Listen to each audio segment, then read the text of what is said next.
puedo reemplazar con un perito que hable por sí, vale. Pero ustedes fíjense que no solamente manda a capacitar al Poder Judicial, abajo no se nota, claro, incluido, sino el personal policial y penitenciario. ¿Cómo le doy la voz de alto? Muy bien. No va a saber nunca el policía si es sordo o no. Pero puede pasar. Puede que no sepa que es sordo y lo esposa. ¿No? ¿Se pusieron a pensar en eso? Los otros días nos salió la noticia que dejaron a un discapacitado en medio de la vereda, una persona con discapacidad. Entonces la capacitación también tiene que ser buena.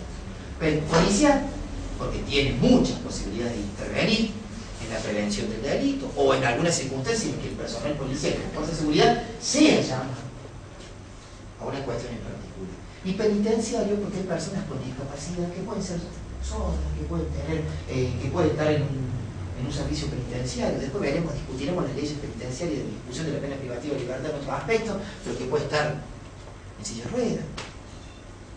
Entonces, ¿está? Hay que tener en cuenta eso. Y sobre todo los actores de la administración de justicia. Entonces los ajustes razonables es en todo sentido. Muchas veces puede suceder que a la barandilla de un tribunal llegue una persona que sea enana o que vaya en una silla de ruedas. Y la primera barrera que tenemos es el escritorio, que tiene una altura así. Y el de la... ¿no? ¿Me explico? O la adecuación de las salas de audiencia para poder llevar, ¿no? Eso también tenemos, porque las barreras están ahí, en lo estructural puede suceder. También la adecuación de los procedimientos en razón de la edad. No es lo mismo adecuar un procedimiento y llevarlo adelante, que no, vuelvo a repetir, los ajustes razonables. Porque no voy a cambiar todo un código procesal penal para someter a juicio a una persona con discapacidad. No. Pero hay algunos ajustes razonables que sí puedo hacer. Que sí puedo llevar adelante. Entonces, lo mismo pasa con los niños, en razón de la edad. Y ahí entramos, en los niños, y no nos olvidemos de los viejos. ¿Ah? Entonces hay que irse adecuando, pero no solamente en los procedimientos, porque en los procedimientos ya tenemos el rito propiamente dicho, lo práctico. ¿Cómo voy a llevar a cabo esta audiencia con una persona que no tiene visión? ¿No? Que tiene una deficiencia, que tiene una discapacidad motriz, que tiene una discapacidad intelectual, sensorial. ¿Cómo lo voy a hacer? Entonces, y el tema de los apoyos. Ahí está, la obligación genérica de la persona, funcionarios, asesores, legisladores, jueces, etcétera, que trabajan en la administración de justicia, incluida el personal policial y penitenciario. Es de todos la obligación. Todos tenemos que tener en cuenta estas circunstancias para poder llevarlo adelante. Porque hoy no sabemos, pensemos en un asesor de menores, entre comillas el nombre, como los jueces de menores, entre comillas también la designación, deberían ser de niños, niñas y adolescentes. Como también hoy hablamos de personas con discapacidad y no discapacitados, ¿no? Entonces, en ese aspecto también están preparados para ver cómo voy a poder llevarlo adelante. Porque si no conozco el tema de la normativa y también cuestiones especiales de esto, porque además iba a haber, ojo, hay especialistas en derecho de la discapacidad, además, ¿no? Entonces tenés que saber no solamente lo legal, sino también las aristas particulares de la discapacidad. Entonces, la especialización es lo que hoy se exige para poder garantizar los derechos de las clases más vulnerables y poder lograr un poco más la igualdad real, que es lo que quiere el artículo 16 que mencionaba recién María de la Constitución Nacional. Bien. La Convención también protege contra la explotación, la violencia y el abuso, tanto en el hogar como fuera de él. Bien, ahí lo ven con todo tipo de explotación, violencia, abuso, incluidos los aspectos relacionados con el género. Bueno, acá incluye un poco lo que lo que vemos en otras convenciones y lo que mucho se habla en los medios de prensa. Primero tener en cuenta, hincapié en la cuestión de género, ¿no? La cuestión de género, proteger la cuestión de género, aún en la discapacidad, protegerlo contra los abusos, la violencia física, psíquica, los abusos sexuales, etcétera, etcétera, etcétera. Contra todo tipo de violencia. ¿Por qué? Porque hay que tener en cuenta la especial vulnerabilidad que tiene. Y hablemos de vulnerabilidades superpuestas muchas veces. Una niña es vulnerable, según las reglas de Brasilia, ¿no? O las distintas convenciones, la convención de Belém do Pará, la CEDAW, es vulnerable por ser niña, por ser mujer. Es vulnerable por ser niña. Es vulnerable por ser discapacitada o una persona con discapacidad. Y es además vulnerable, imagínense si está privada de la libertad. 4 vulnerabilidades que puede ocurrir en esa área. Entonces, hay que irlo viendo ahí cómo lo vamos llevando adelante, garantizando sus derechos. También el derecho a vivir una vida independiente y a ser incluido en la comunidad. La persona con discapacidad, tiene derecho a vivir con quien quiera, decidir por sí mismo, si decide estar en pareja, y organizar su vida como cualquier otro.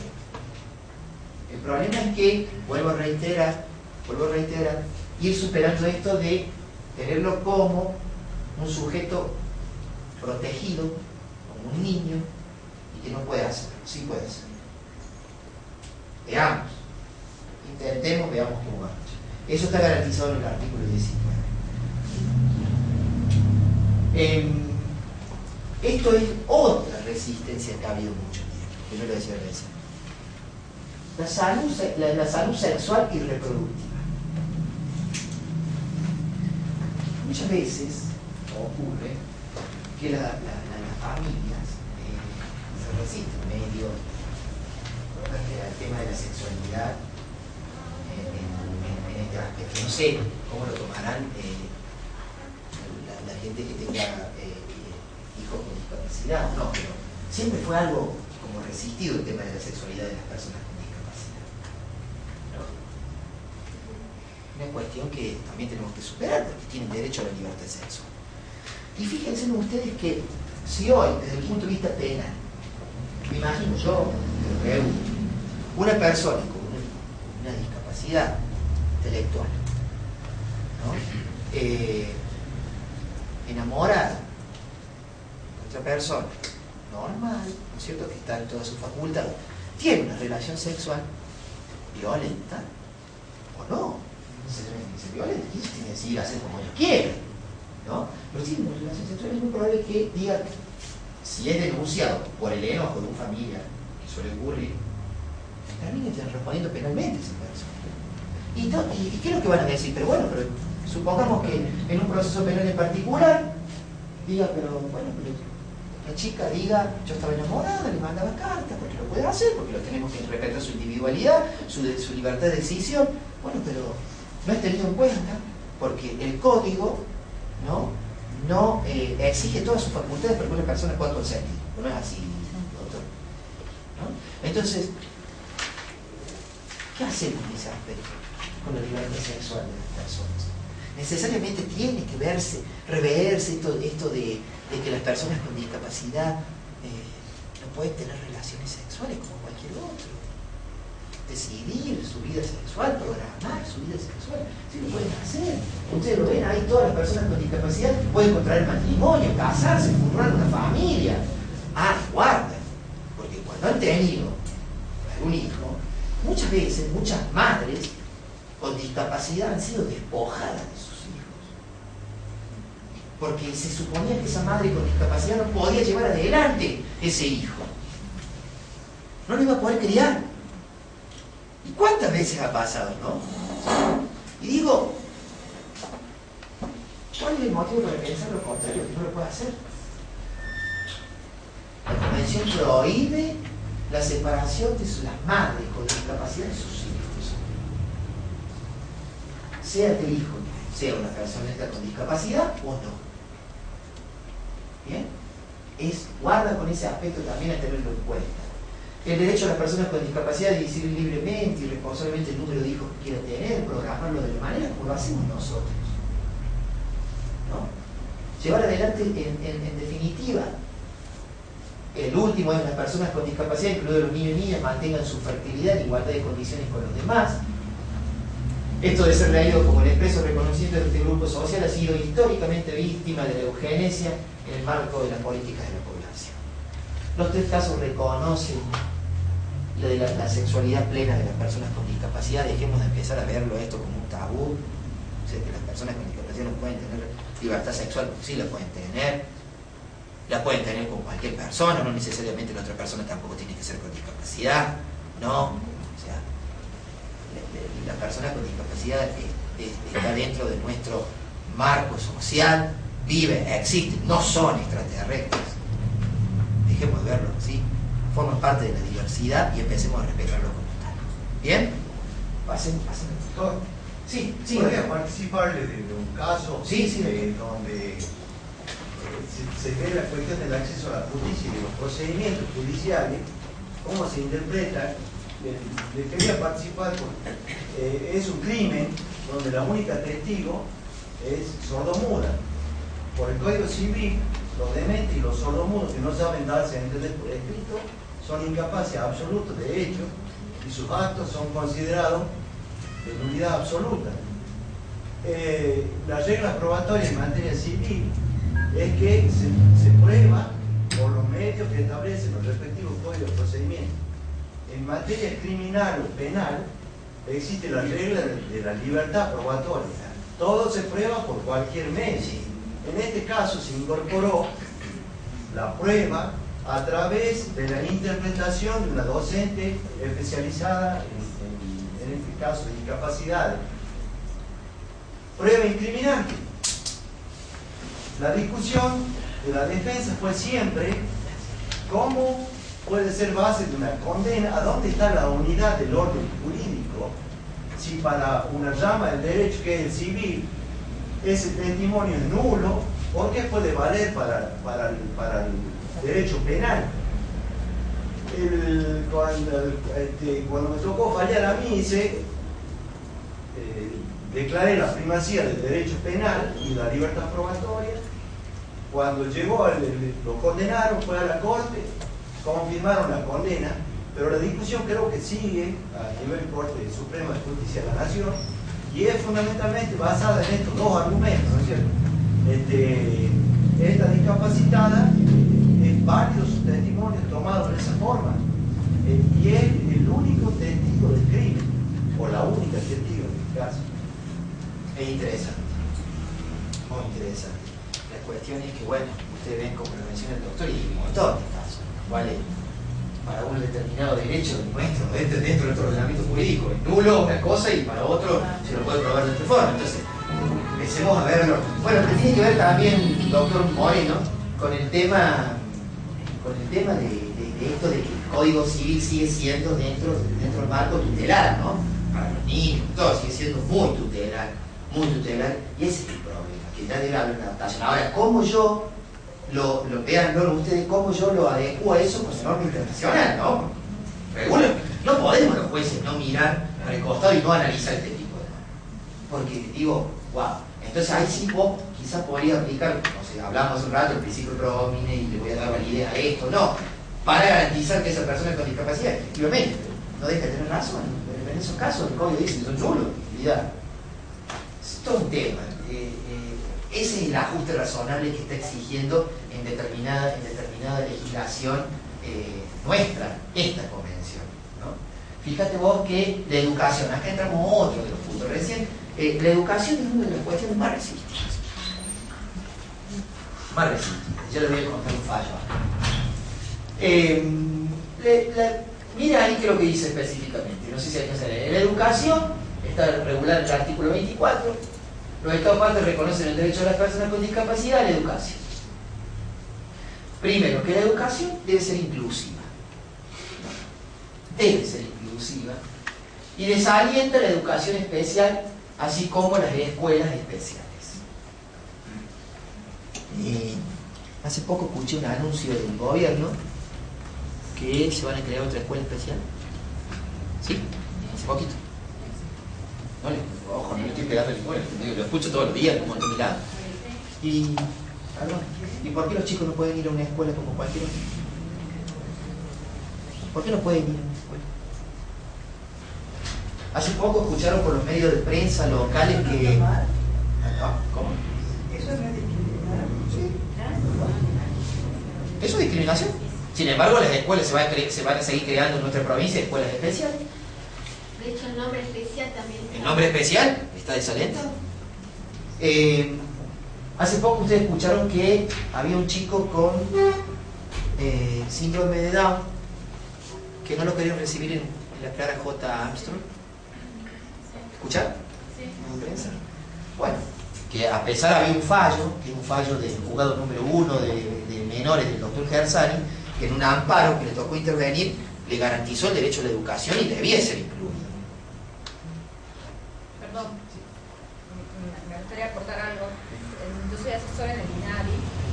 No te imaginas la cantidad de casos sino que no llegan a un amparo o no llegan a la justicia, que tratamos de solucionarlos con buenos oficios, llamando por teléfono, pero muchísimos casos.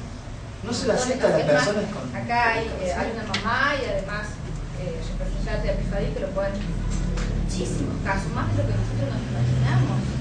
Por allí nos pasó una charla con Fabiana, en el que tratábamos, sí, pero ¿cuántas personas con discapacidad en Catamarca? ¿Cómo te imaginas un número X que no asciende a una gran cantidad? Y con Fabiana nos decía, ¿por qué es una idea? Pero no se los ve, porque están ocultos, no tienen la posibilidad, tú que luego hablas de ajustes ya son la simple llampla para subir, no está en todas las casas. Eso sería un ajuste razonable. ¿Hace cuánto? Que haya un elevador, como decía la mamá. La casa de gobierno. Los sanitarios también. Los sanitarios. Muchísimos, pero muchísimos. Bueno, entonces estamos un poquito quedados así. Disculpa, yo no tengo, o sea, no tengo nada que ver con la discapacidad ni nada. Yo tengo bebés, o sea, tuve bebés y uno que también es discapacidad, en este caso están hablando de eso también. Sí. Cuando es madre y va por la calle de Catamarca, no puede transitar con coches. O sea, si no podemos transitar con un cochecito, imagínense lo que puede llegar a ser para una persona que tiene que movilizarse a la escuela, al trabajo, o sea, es imposible. Perdón, ya me estoy extendiendo. Sí, no, Queda bueno lo que vos decías de sensibilizar. Ese es uno de los ejes predominantes de nuestro organismo. Pero ¿cómo sensibilizas? Si no lo sensibilizas por los medios de comunicación, por ejemplo. No tenés manera. Porque ya es importante lo que dice la mamá. Es más, yo le conté a la señora Dayalasca también hace poquito el caso, me lo pasó a mí, quizás le pueda llegar a servir, que es el hecho de que dejas estacionado el auto y decís, bueno, voy 20 minutos. No creo que venga justo una persona con mucha capacidad. En la terminal pasó hace poco. Y lo dejas estacionado y te vas. Vos sabés que me demoré más de la cuenta. Cuando vuelvo a buscar el auto, está un señor esperando que yo saque el auto para él poder. Estoy hablando. No tomás conciencia, no te sensibilizás en ese caso en particular. Y aún cuando hay señalización. Aún, no, claro. Yo tengo una sola cosita.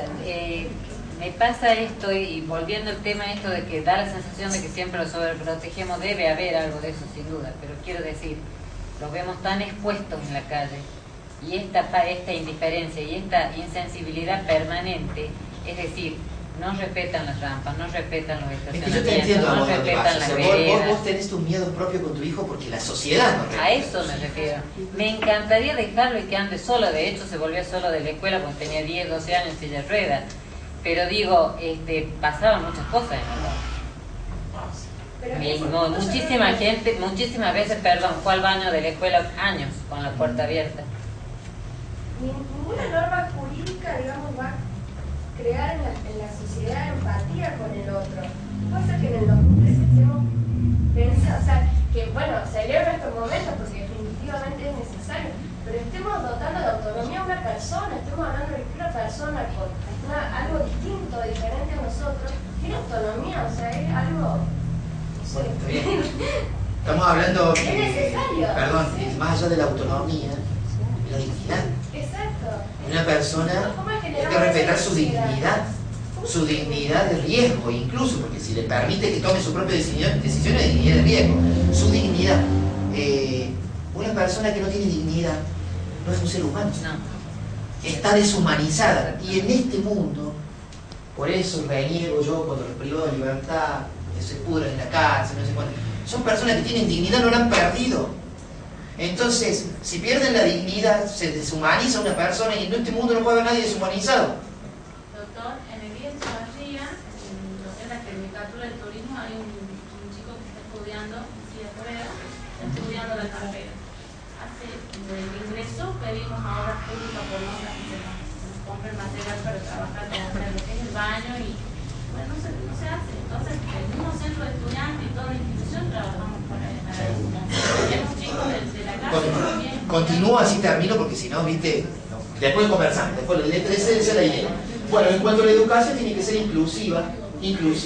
No se necesitan super escuelas, remarquen eso, sino cambios en la modalidad de abordaje de la educación desde los valores, la mirada de género y la diversidad real de los alumnos que lo exigen, ¿no? Después, no se requiere que los maestros, porque después, perdón, los docentes no se enojen, ¿no? Pero nada que ver no es con ustedes, sino con los maestros en general, adquieren nuevas habilidades, sino que se necesita un compromiso personal y profesional con la educación inclusiva, ¿no?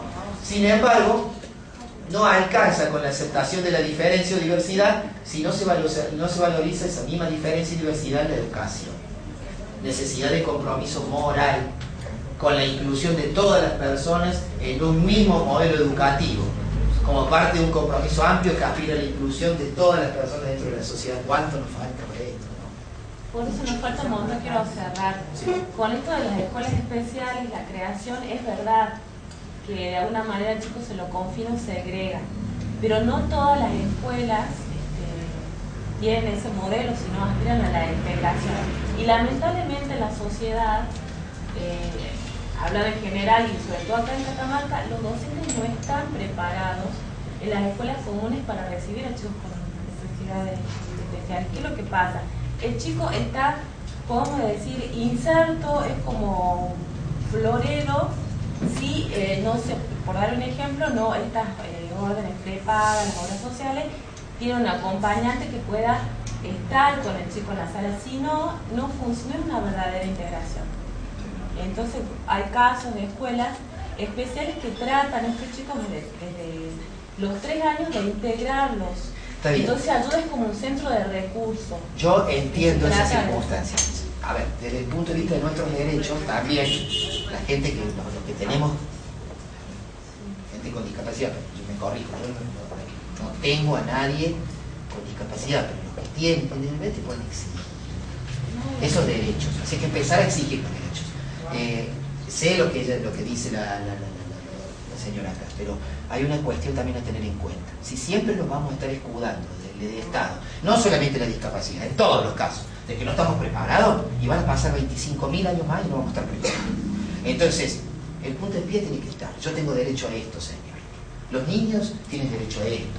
Yo como persona con discapacidad tengo derecho a esto, yo como anciano tengo derecho a esto. Parte de una suerte de sometimiento. Es lo que nosotros hacemos lamentablemente en nuestra escuela entera, y que es lo que acudimos, no queremos hacerlo, pero si se niegan de dirección, le decimos el INSADI, lo nombramos y de seguro que o la prensa, vos le decís, sabes que yo ya no voy a la prensa, automáticamente me dicen encontrar el baño. No es la manera de ese trabajo, pero no te queda. No pero es necesario, ¿no? Pero lo expones a tu hijo, ¿ves? Claro, porque obviamente. ¿Por qué? Bueno, en fin. Derecho a la salud.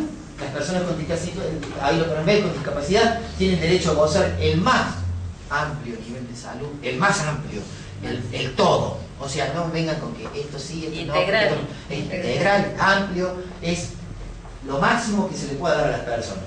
El informe, miren ese informe mundial en 2011, ¿no? Discapacidad de la Organización Mundial de la Salud, más de 1.000 millones de personas viven con algún tipo de discapacidad, es decir, alrededor del 15% de la población. ¿Es poco? No. Es muchísimo, una barbaridad. En el 2011, imagínense en el 2013, multipliquen. Bueno, vamos. El trabajo. A ver, ustedes verán ahí, pueden trabajar en igualdad de condiciones con los demás, deben recibir igual remuneración por igual tarea, pueden hacer más cosas que nosotros y pueden ser más creativos que nosotros. Dejemos de verlo como una persona que sí la culpamos, porque el gran fracaso del Estado, y cuando hablo del Estado hablo de todos, ¿no? Pero ha sido no ocupar a las personas con discapacidad. y el sector privado también. Pero el Estado puede brindarle trabajo. Y no darle un trabajo diciéndole, ay, te pongo acá porque vos no podés hacer esto. No, no te jodés. En ese punto creo que hay algo también, no sé si tiene que ver, yo tengo que hablar con esa política, pero algo como que marcaba el señor y dijeron que los distintos fuegos, por ejemplo, hay como programas dedicados a las cooperativas de discapacitados, pero se requiere que tengan un certificado de discapacidad. Claro. Entonces, eso marca un estigma y una discriminación terrible, porque digo, habrá mucha gente que puede ser un beneficio, pero en otro aspecto... Claro, yo no cuestiono, por ejemplo, ¿sabes qué, licenciada? Que haya ayuda para la gente, porque, pero que sea la única alternativa, no. Porque la persona quiere trabajar, ¿sabe por qué no? ¿Sabe por qué es pobre? Esos son los más altos índices de pobreza de las personas con discapacidad. Por esto. Porque no les permitimos trabajar, porque no les permitimos educarse, porque no, los vamos tanto limitando, y cuando llega a adulto, no hay posibilidad de ingresar a las universidades, porque no hay posibilidad de terminar, no sé si te alcanza a terminar la secundaria. No tiene habilidades sociales. Claro, no tiene habilidad, no tenemos trabajo. ¿A qué lo confinamos? Con una pensión, si es que se la dan. Y que es incompatible para ingresar al mercado profesional. Entonces, pero sí hay organismos públicos. En el caso del Poder Legislativo, no sé si existe un porcentaje que obliga de determinada cantidad de trabajadores.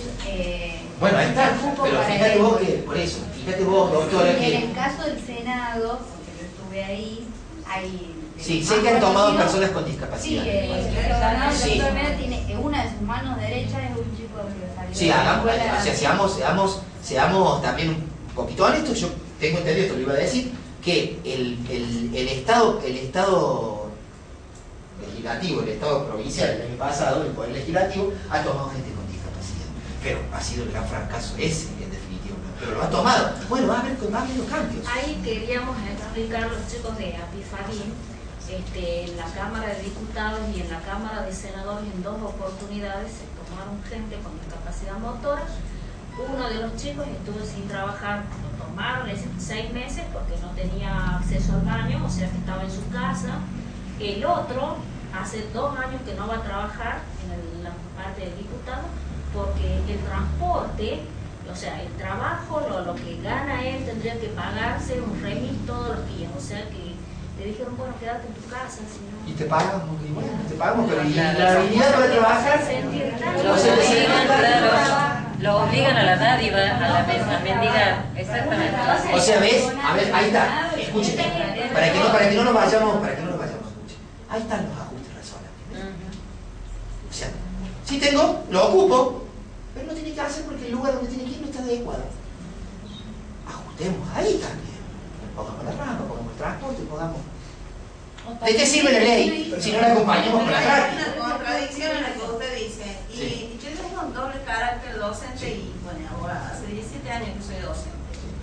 Y resulta que lo que demandan, y justamente en este momento en el ámbito legislativo se está tratando la ley de educación con encuentros con educadores también, de todos los órdenes, de todos los niveles. No es cierto que no se deba, que basta con la buena voluntad, que no se deba crear o capacitar con habilidades específicas a los docentes. ¿Por qué? Porque si no se da lo que la palabra acá dice, inclusión social, que no es lo mismo que integración, como decía. No es lo mismo incluir a todos, nosotros estamos incluidos dentro de este ambiente, pero no estamos integrados. Yo no sé quién es él hace su vida, yo hago la mía, estamos por una cosita, después nos vamos. Eso no es la integración, la inclusión social no es la integración que se debe dar. Si a un chico con distinta discapacidad o con la diverso, como se emplea ahora, o con capacidades diferentes, se lo incluye nada más y no se lo integra. Y el docente tampoco se va a preocupar por prepararse para atender las necesidades. Solo estamos viendo al docente. No hace falta que se prepare el docente, basta que tenga buen corazón. No, y el chico, no estamos atendiendo la demanda del chico. ¿Qué profesional o qué estudios superiores va a cursar si el docente que atiende a ese chico lo va a dejar insatisfecho en sus requerimientos? O vamos a tener que tener un acompañante terapéutico o un intérprete o lo que sea, o vamos a preparar al docente común para que realmente lo integre. No podemos decir, no se capacitó el docente, basta la buena voluntad. necesitamos periódicamente unas capacitaciones específicas para ir superando niveles y para ir adaptando a nuestros alumnos para que alcancen una capacidad que les permita desempeñarse y alcanzar mejores puestos en la vida, no solamente el panadero, que no está mal, o hacer una mecánica todos los días la misma mecánica, sino que vayan empleándose en trabajos superiores. Pero para eso tenemos que capacitar a los docentes. No podemos decir inclusión es lo mismo que integración. Perdón, no, entiendo tu opinión, o sea, lo que... Y es un gran problema de ahora. Entiendo tu opinión, lo que sí voy a compartir yo es inclusión e integración. No, digo que ahí lo leí, no hacen falta habilidades para los docentes. Diciendo Sí, se hacen falta habilidades. Diciendo que Tiene que haber capacitación, por eso hablamos recién de sensibilizar, de capacidades capacitar. constantes. No, eso decía, porque me hizo fuerte ruido y con toda razón la señora decía que esta cuestión de ejercer los derechos por ahí uno expone a la persona con estas capacidades especiales, ¿no? Pero yo creo que, bueno, tratando de preservar la integridad de la persona, yo creo que la medida que luchemos y ejerzamos nuestros derechos, vamos a empezar a poner en la agenda pública lo que vamos a acordar. A ver, la inacción es inacción. ¿Es cierto?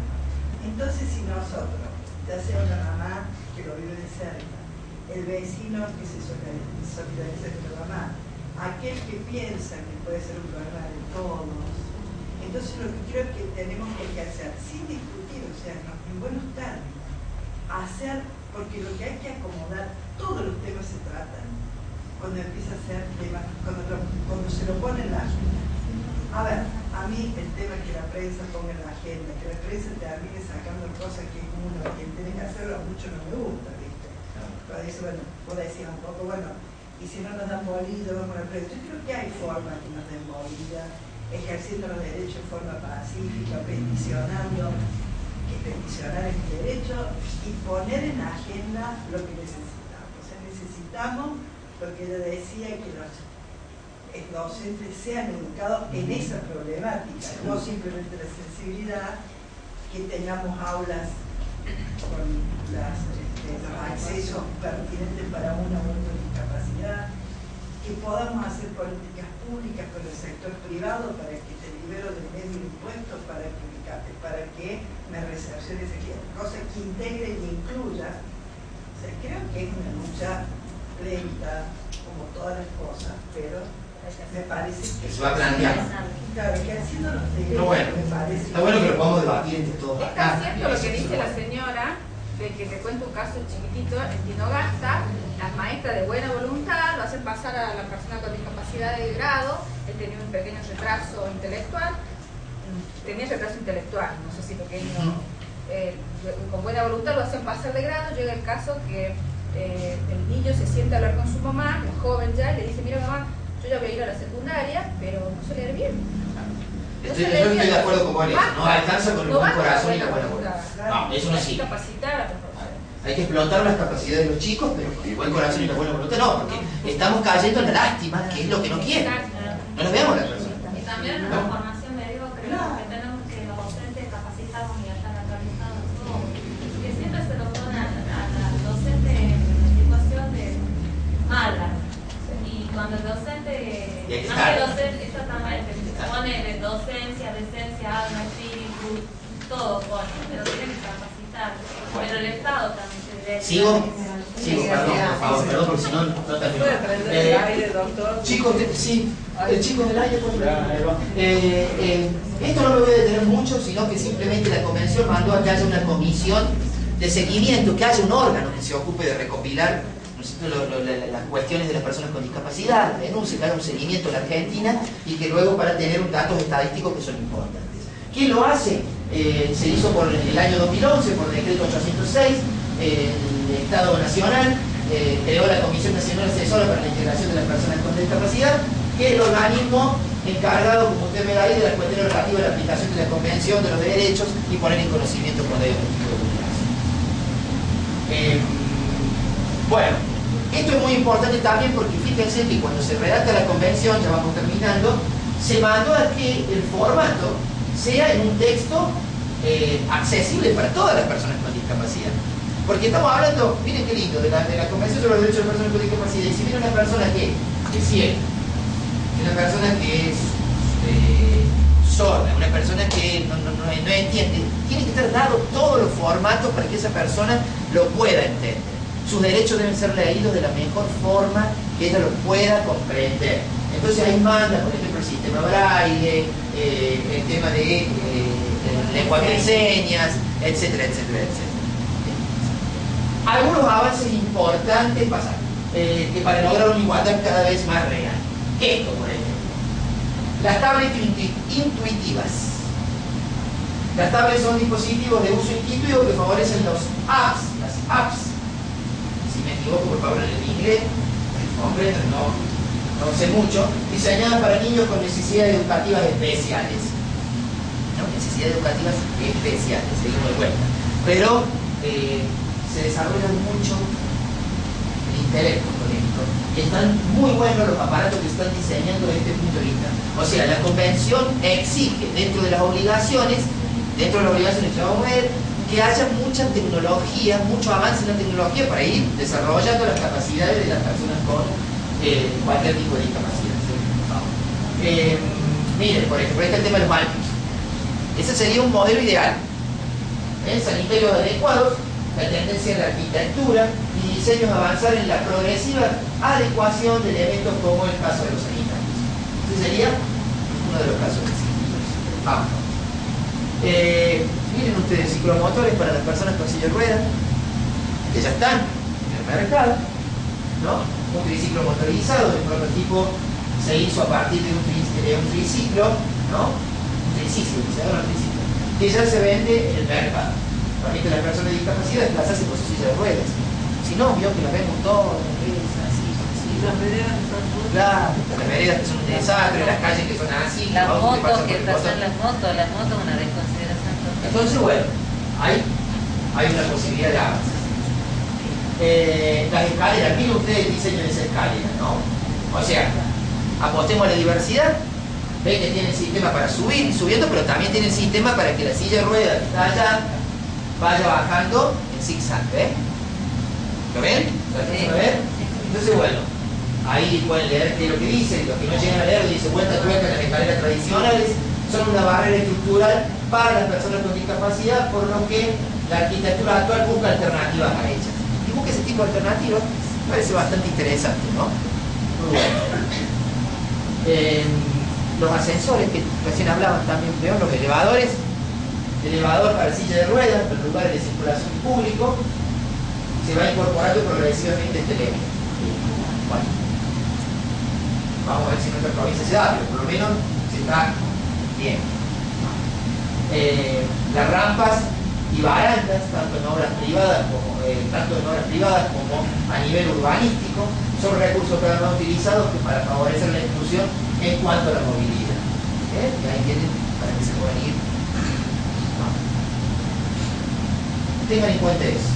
Existe en el país, lo que pasa es que a veces no sabemos, no nos informamos, que en nuestro país existe la red de tecnología para la inclusión social argentina, red PISA,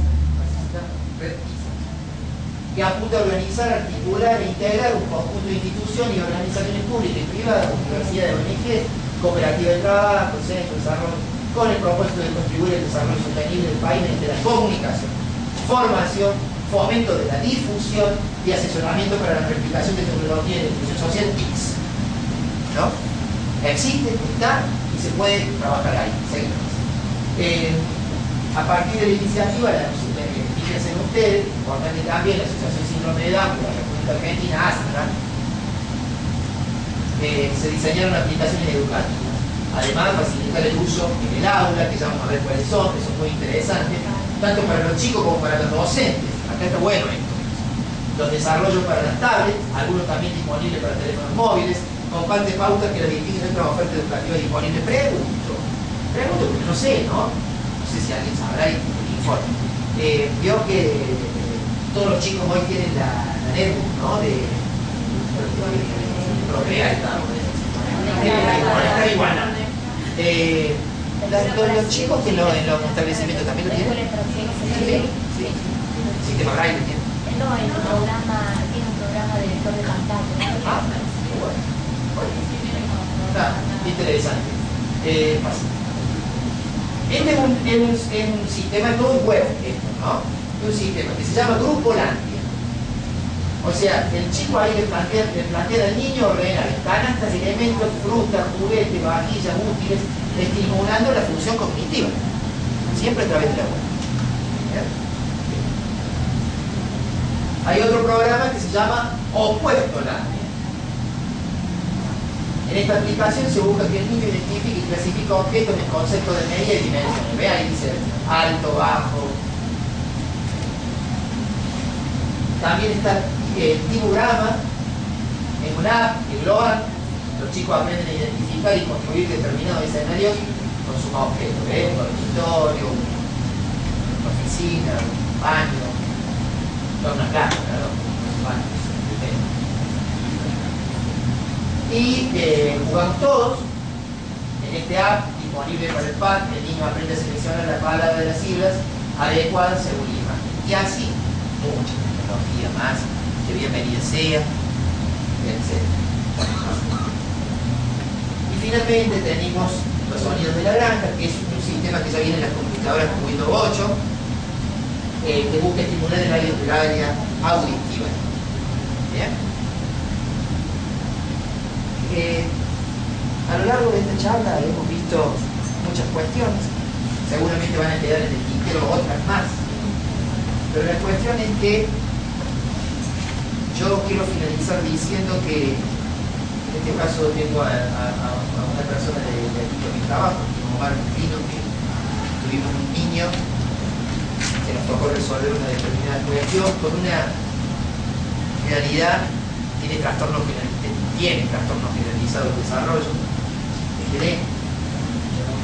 con una realidad tremenda de pobreza, de indigencia, de desconocimiento de su enfermedad, de falta de garantía de salud, aunque se hizo todo lo posible, ¿no? Todo lo posible desde el punto de vista de la salud, pero bueno, se necesita obviamente mayor especialización, en la cual pudimos ordenar una serie de medidas que están llevando adelante y gracias a Dios está saliendo un poco de esa situación, al menos. En donde se citó la Convención sobre los Derechos del Niño, el que le interese el fallo puede dejar el mail, incluso lo voy a hacer llegar.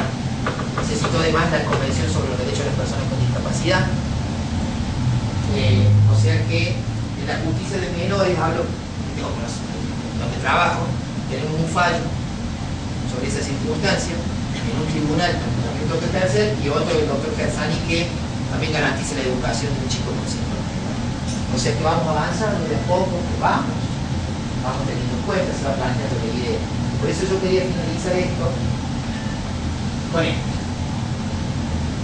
No es la discapacidad la que hace difícil la vida, sino los pensamientos y acciones de los demás. Ellos ya tienen esta vida y van a tener que vivir esta vida. Nosotros pongamos nuestra parte para que su vida sea igual a la nuestra. Si no, no vamos a llegar a ningún lado. Eso es todo. Muchas gracias.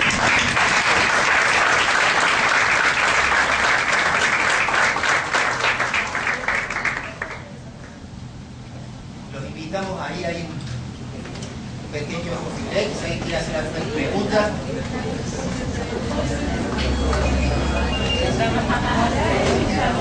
Que apenas se